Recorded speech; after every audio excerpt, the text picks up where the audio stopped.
Kwai Shawidden nagahan avec Malutenam Nujben. Et Wasuyan, j'ai toujours été dans la musique.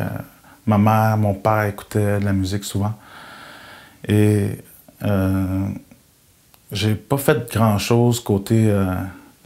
j'ai pas joué beaucoup d'instruments dans ma vie, là, dans ma jeunesse, jusqu'à l'âge de 13 ans. À 13 ans, j'ai eu ma première guitare. J'ai demandé à mon père, hey, envoie-moi une guitare, puis je l'ai acheté avec ma mère à ce moment-là. Puis il m'a envoyé une guitare usagée. Puis c'est avec ça que j'ai commencé. Le conjoint de ma mère à ce moment-là m'a appris 3-4 accords, puis le reste, j'ai appris par moi-même. Puis en écoutant les autres, en regardant, puis en écoutant la radio, chanter des tunes de Cashton, Eshken, puis toutes sortes de chansons populaires Innu que je comprenais pas les paroles, mais que je demandais à ma mère d'écrire les paroles, puis je suivais ça. Puis petit à petit, je me suis aperçu que j'étais capable. J'étais capable. Je prenais une guitare, puis je pouvais sortir de quoi, une mélodie, une chanson. Fait que ça a pris un moment avant que, par contre, avant que je monte sur scène, et à Gwenmian,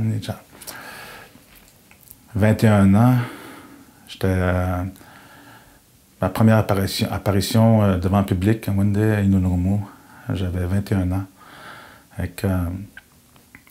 C'était magique, c'était le fun. J'ai bien aimé ça. Puis je pense qu'à partir de ce moment-là, j'avais le goût de retourner sur scène par la suite, puis peut-être faire une carrière là-dedans.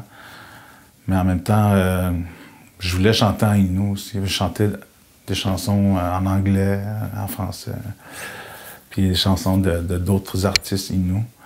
Mais j'ai toujours voulu avoir, à partir de ce moment-là, mes propres chansons, chanter en Innu, puis que je puisse exprimer ce que je veux là-dedans. Au début, j'étais pas encore j'étais pas décidé sur la teneur de mes propos dans mes textes.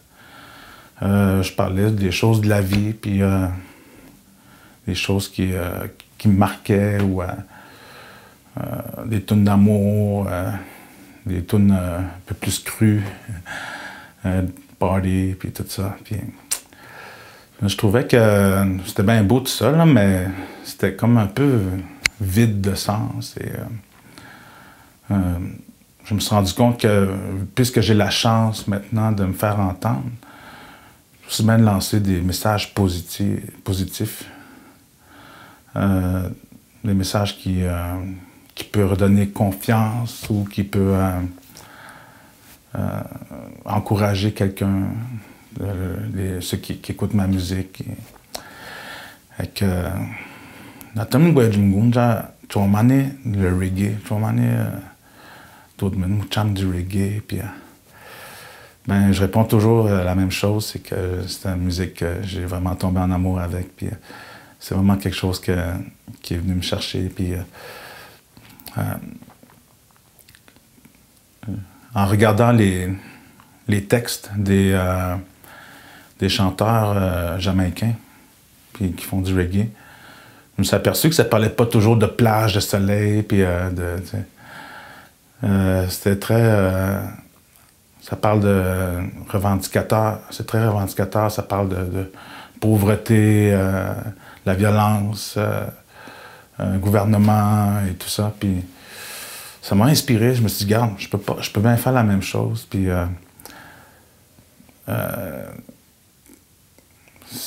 c'est vraiment quelque chose que je trouvais important de faire. C'est vraiment parler des choses plus sérieuses que le party, disons. Fait que pour moi, ce bout-là, c'est pas mal derrière. Aujourd'hui, je me concentre plus sur des messages positifs, des messages d'environnement, Chemdo.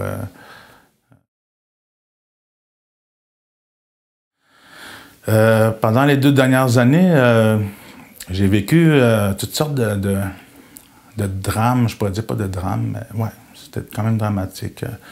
J'ai vécu un divorce, j'ai vécu la perte de mon père. Ça fait un an dans pas longtemps qu'il est parti. C'est des choses qui m'ont fait un peu ralentir dans ma productivité, je pourrais dire. Pourtant, ça aurait dû peut-être m'inspirer encore plus, mais j'avais peut-être juste pas le goût de faire de chansons. J'ai fait un petit album, un mini-album à 5 chansons, là, on appelle ça un EP. Puis j'ai sorti ça en 2014. Ouais. Puis au moins pour rester dans la map un peu, là. Fait que, avec l'aide de mon gérant Patrice, puis de mes musiciens, là. Puis ça a été cool. Ça m'a aidé aussi à rester dans le beat, je pourrais dire. Puis là, aujourd'hui, ça fait peut-être une couple de mois que je commence à écrire, c'est vite dit, là, j'ai juste comme quelques phrases, là, mais là, mon gérant, il trouvait que, bon, j'avançais pas assez vite, mais j'ai fait des shows, puis ce qui était déjà programmé en tant que spectacle, ça, je prenais ça à cœur, puis j'y allais à fond, là. Mais j'étais peut-être un peu sur le pilote automatique, là. Et côté de Guyane, mon gérant, tu manques d'inspiration, tu m'as donné à Côte Chiwende, Inusit, pour t'inspirer, pour trouver des idées, tout ça. Oui, là, ce serait une bonne idée. C'est quelque chose qui me manque, là. Mon monde me manque, ma famille, mes amis, puis mes enfants, puis la place me manque, le nord, puis fait que c'est ça, on est venu ici pour ça, entre autres, pour faire des recherches d'idées, d'expérimenter toutes sortes d'instruments, de styles aussi. J'ai remarqué que je faisais peut-être, je peux pas dire trop de reggae parce que moi dans ma tête j'en ferais jamais trop, mais je faisais juste ça, puis j'ai remarqué que j'étais invité à une soirée, puis il y avait du monde, puis il y avait d'autres chanteurs, puis on chantait, puis on passe la guitare à l'un, passe la guitare à l'autre, c'était le fun, on chantait ensemble, puis ce côté-là m'a comme un peu ramené en arrière, puis pour me dire que, regarde, t'aimes ça, t'aimes chanter du Wow Stone, des vieilles chansons, là, Rod Pillow, des chansons qui a bien pogné, qui a bien marché, puis que le monde aime chanter ensemble. Fait que je me dis pourquoi pas. Je pense que je me dirige vers là. Je garantis rien pour mon album, mais on a créé deux idées de musique folk, Innu. Puis c'est quelque chose ça m'a inspiré tout de suite. J'ai tout de suite commencé à écrire par rapport à des problèmes familiales, je pourrais dire. Et c'est très inspirant, puis c'est quelque chose que, dans le fond, j'avais comme peut-être oublié que j'aimais faire. C'est bien faire la musique folk. Alors, pour mon prochain album, ça va être très diversifié, ça va être... c'est sûr que le reggae va avoir sa place, même une grande place. Mais je pense que je vais faire d'autres choses. On est en train d'expérimenter toutes sortes de styles, puis faire des différentes collaborations. Puis, on verra ce que ça donne, mais je suis très comme excité par rapport à cet album-là.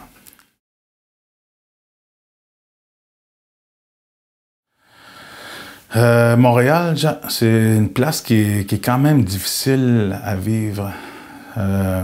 faut que t'ailles trouver où on Puis l'été, pour moi, ça va bien. Tu sais, je fais des shows. Tu sais, je suis pas riche, mais je suis pas dans la rue, tu sais. Puis je suis en appartement avec ma conjointe présentement. Et à deux, ça va mieux, là, payer un appartement, là, mais l'hiver, c'est l'hiver, j'ai de la misère. L'hiver, il y a même des fois que j'ai pas le choix de m'inscrire sur l'aide sociale. Puis c'est pas la meilleure affaire, là. T'es pas tellement fier de toi-même, là, tu sais. J'ai bien essayé de trouver des jobs, mais c'est difficile de trouver une job que tu peux prendre congé d'une semaine pour faire une tournée, mettons. Ouais, c'est difficile de trouver une job comme ça, de trouver... Fait que c'est un peu difficile l'hiver, mais après ça, au printemps, ça repart. Puis,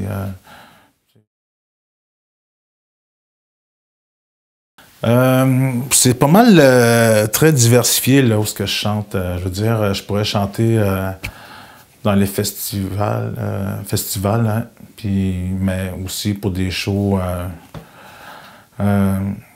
corporatifs ou ça peut être des vitrines. Je fais. Ben, c'est surtout les festivals, je pense que je suis invité là, pas mal à la grandeur de la province. Là. Là 2-3 semaines, j'étais à Shippagan, au Nouveau-Brunswick. La journée d'avant, j'étais à Rimouski. Ça m'amène quand même un peu loin. Là. Cet été, si ça va bien, je m'en vais à Vancouver, puis Chicago. Ça dépend vraiment d'où ce que le vent m'emmène, mais j'ai pas vraiment de réseau en particulier. Pour l'instant, je suis au stade d'accepter pas mal tout ce qu'on m'offre, ou à peu près, selon les moyens de ceux qui m'invitent. Je peux pas tout le temps... je peux pas tout le temps dire oui à des shows gratuits. Puis,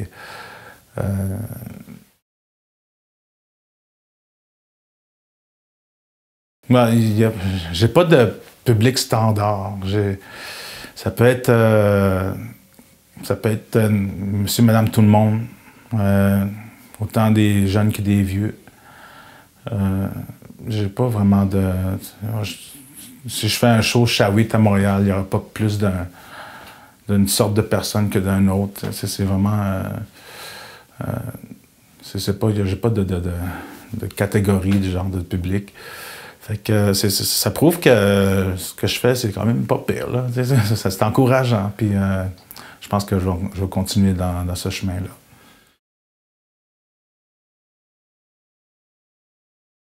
Oui, ben en fait, lui, c'est Patrice Agbokou, qui est d'originaire du Ghana et du Togo. Ouais. C'est mon gérant, puis c'est lui qui s'occupe de tout ce qui est pas comme musique, peut-être ça. Genre, il s'occupe de la paperasse, il s'occupe de la musique aussi, là, je veux dire. Il produit beaucoup avec moi aussi. Puis c'est une grande aide aussi. Puis mon ami ici, Alain Bure, qui il joue de la bass. Puis ça fait quand même un bon moment qu'on est ensemble, qu'on joue ensemble, ça fait 5-6 ans. Puis c'est du monde qui... je suis très, très fier de collaborer avec, puis il m'aide beaucoup dans ce que je veux faire. Puis, on essaie. Ouais, il m'aide beaucoup dans la propagation de la culture Innu, je pourrais dire.